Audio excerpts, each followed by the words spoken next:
ng tanawin ng Laguna de Bay.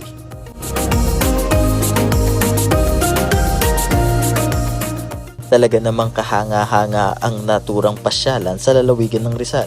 Sinong mag-aakala na merong itinatagong ganito kagandang tanawin ang probinsya ng Rizal? Masasabi ko ang isa na ito sa pinaka-perfect na puntahan ngayong bakasyon dahil bukod sa magagandang tanawin ay sariwang-sariwa ang hangin.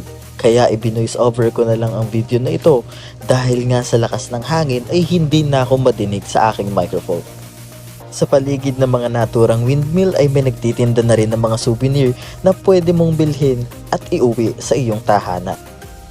Kaya naman kung nature lover ka, ano pang hinihintay mo? Ilagay mo na ang Pililla Windmill sa bucket list mo.